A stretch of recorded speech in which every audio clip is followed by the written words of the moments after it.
The other drivers mocked her worn-out uniform and her beaten-up personal car. "Maybe she should stick to driving school buses," one of them whispered. But when the assassination attempt began, and 3 vehicles were already down, she became the only thing standing between a 4-star general and certain death. Maria Santos had been invisible for 5 years at Fort Richardson, blending into the background like shadows at sunset. Her olive-green uniform was faded from countless washes, her black boots scuffed from years of walking across concrete and gravel. At 42, she moved with quiet efficiency through the motor pool, checking oil levels, tire pressure, and brake fluid with methodical precision that others mistook for obsessive behavior. The other drivers gathered around the coffee machine each morning, their voices carrying across the garage bay as they shared weekend stories and complained about difficult passengers. Maria worked alone, arriving early and staying late, her hands always busy with maintenance tasks that kept the fleet running smoothly. She spoke only when spoken to, answered with brief nods or single-word responses, and never joined the casual conversations that filled the downtime between assignments. "Look at her checking those brake pads again," Sergeant Martinez muttered to his colleague. "Third time this week, like she's expecting a presidential motorcade or something." Corporal Williams laughed, wiping grease from his hands with a red shop rag. "Maria's got that nervous energy. Probably thinks every routine trip is going to turn into some action movie chase scene." They didn't know that Maria Santos checked those brake pads, because she understood the weight of responsibility that came with every mile, every turn, every moment when someone else's life depended on her skills behind the wheel. They didn't know that her careful inspections weren't paranoia, but preparation, born from experience they couldn't imagine. For 5 years she had been assigned the mundane routes: supply runs to the commissary, medical appointments for junior officers, administrative trips to satellite facilities. Nothing classified, nothing urgent, nothing that required the specialized training that made her different from every other driver on the base. She requested these simple assignments, preferring the quiet anonymity that kept her past buried beneath routine paperwork and forgettable interactions. But on a Tuesday morning in November, when the autumn air carried the scent of rain and distant mountains, everything changed. The call came through the motor pool dispatcher at 06:47 hours, crackling with the urgency that accompanied high-priority tasking. General Thompson, 4 stars on his collar and 3 decades of distinguished service on his record, required immediate transportation to a classified briefing at the Pentagon facility 40 miles north of the base. The meeting concerned regional security matters that couldn't be discussed over encrypted communications, couldn't be delayed, and couldn't be trusted to anyone without the highest clearance levels. Staff Sergeant Rodriguez, the motor pool's primary VIP driver, had called in sick with what his wife described as violent food poisoning from a questionable seafood dinner. Master Sergeant Kim, the backup driver, was already committed to transporting a visiting congressional delegation to the airfield. The third qualified driver, Sergeant Martinez, had his security clearance temporarily suspended pending a routine background investigation update. Maria stood at her workbench, organizing tools with the same systematic approach she applied to everything, when Sergeant Major Collins approached with a clipboard and an expression that suggested he wasn't entirely comfortable with the decision he was about to announce. "Santos," he said, his voice carrying the authority of 2 decades in uniform, "you're up for VIP transport today. General Thompson, departure at 0900 hours. The conversation in the motor pool died instantly. Martinez stopped mid-sentence in his description of weekend fishing plans. Williams looked up from the engine he was servicing, a wrench frozen in his grip. Even the radio chatter from the dispatcher seemed to pause as every person in the bay processed what they had just heard. "Sir," Martinez stepped forward, concern evident in his voice. "With respect, this is a 4-star general we're talking about. Maybe we should wait for Rodriguez to recover, or see if Kim can reschedule his other assignment." Collins didn't waver. "Santos has the clearance, she has the training, and she has the availability. Unless you're questioning my judgment, Sergeant Martinez." "No, sir, but nothing." Santos, you'll be driving the armored Suburban, full security protocol. General Thompson's aide will brief you on the route and timing at 0830 hours. Maria nodded once, a gesture so subtle it barely registered as acknowledgement. She gathered her tools, secured her workbench, and walked toward the vehicle bay where the black armored Suburban waited like a sleeping predator. Behind her, she could hear the whispered conversations resuming, voices filled with doubt and skepticism that followed her like smoke. The armored Suburban was a technological fortress disguised as a luxury vehicle. 6 inches of ballistic steel plating wrapped around a passenger compartment that could withstand small arms fire and explosive fragmentation. Run-flat tires could maintain speed and control even with multiple punctures. The engine had been modified for performance, the suspension reinforced for the additional weight, and the communication system hardened against electronic interference. Maria walked around the vehicle with practiced efficiency, checking each component with movements that appeared routine, but revealed depths of knowledge that surprised even her. She tested the door handles, verified the window operation, examined the tire tread patterns, and inspected the undercarriage for anything that shouldn't be there. Her hands moved with confidence across surfaces and systems that most drivers never bothered to understand. At 0830 hours, Colonel Peterson, General Thompson's aide, arrived with a leather briefcase and an attitude that suggested he considered this briefing a waste of his valuable time. He was tall, sharp-featured, with the kind of military bearing that came from years of standing next to powerful people and absorbing their authority by proximity. "You're the driver?" he asked, looking Maria up and down like he was evaluating a used car. "Yes, sir." "This route is classified. You'll follow my navigation instructions exactly. No deviations, no shortcuts, no radio chatter except for emergencies.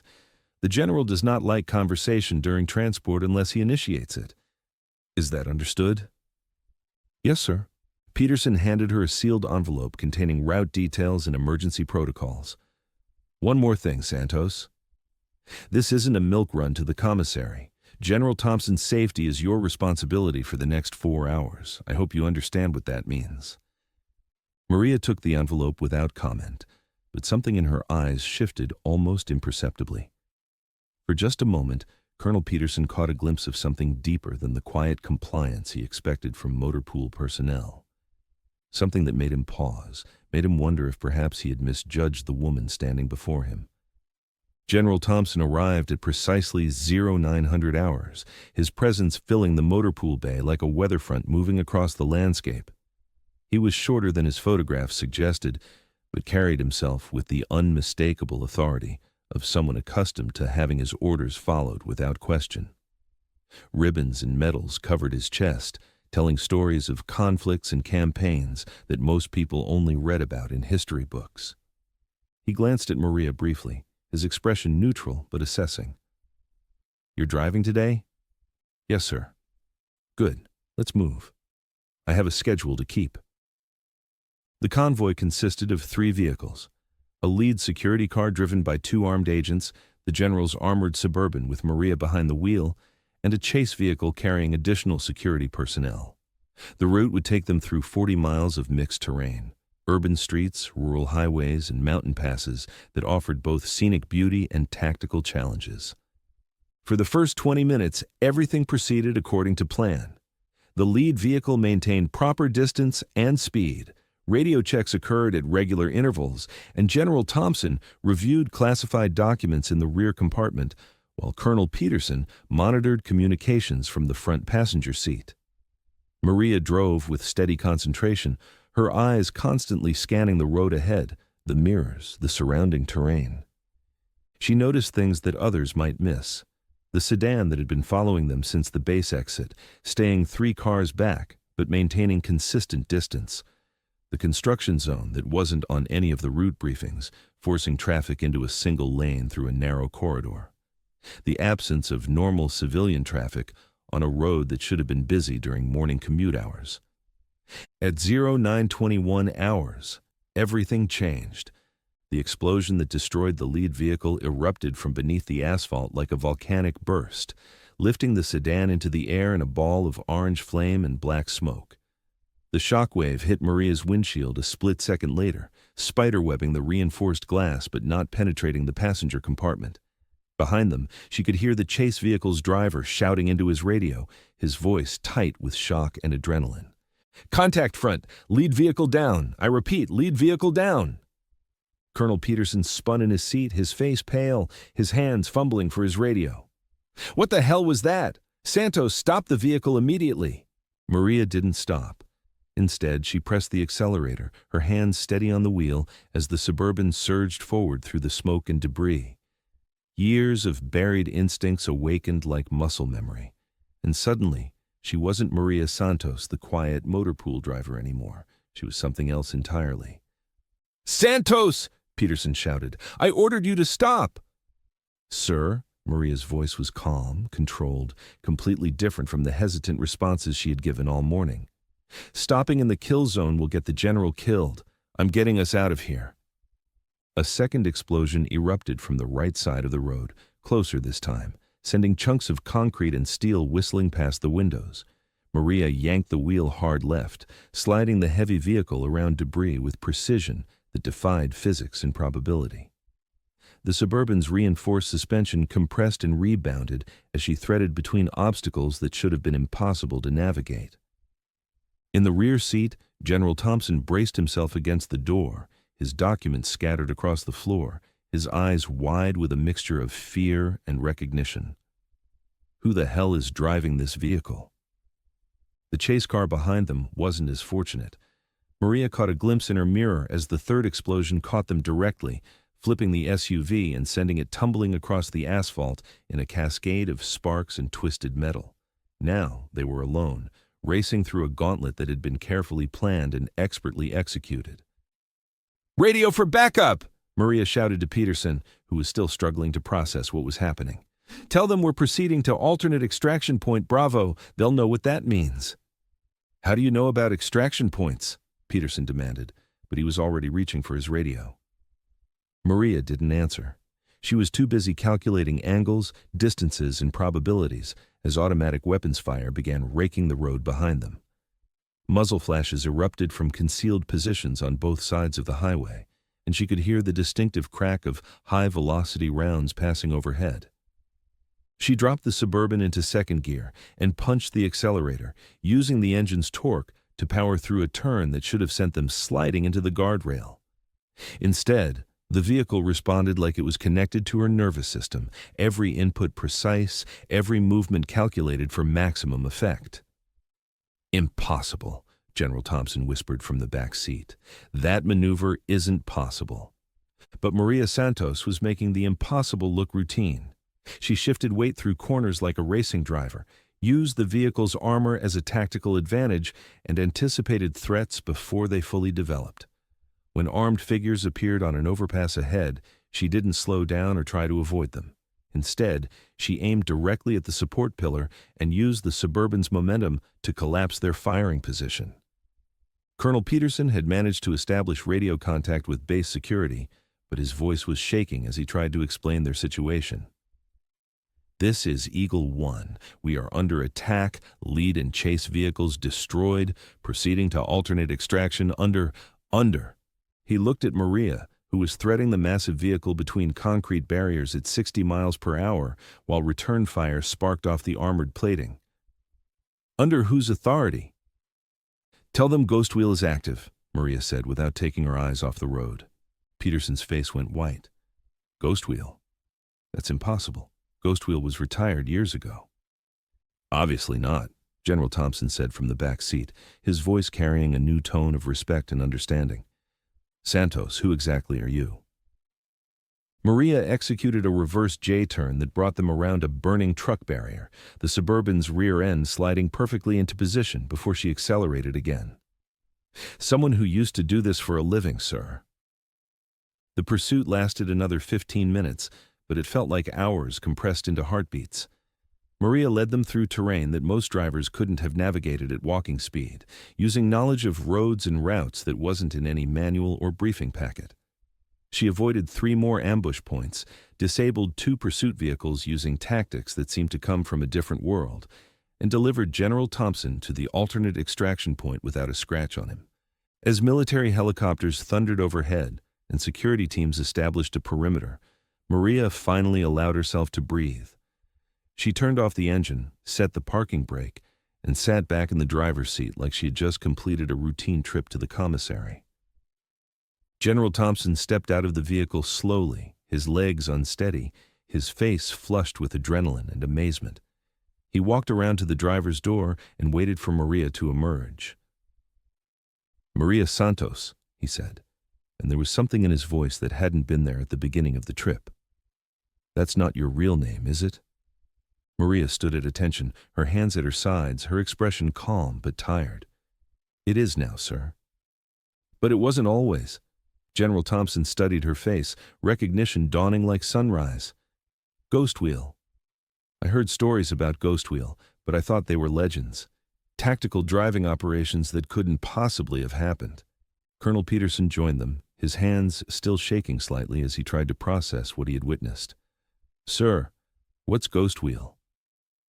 General Thompson never took his eyes off Maria.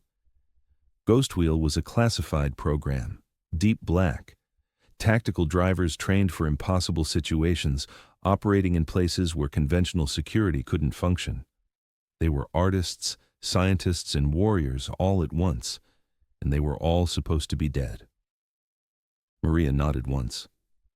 "Most of us are, sir. I retired 15 years ago, changed my name, started over. I thought I could live quietly, just maintain vehicles and stay invisible." "Why?" the general asked. "With skills like that, you could have had any position in the military, any assignment you wanted." Maria looked past him toward the mountains where the morning sun was beginning to burn off the mist. "Because some things are harder to live with than others, sir, and sometimes the best way to serve is to disappear." General Thompson was quiet for a long moment, watching emergency vehicles arriving and security teams securing the area. Finally, he turned back to Maria with an expression that contained equal parts gratitude and regret.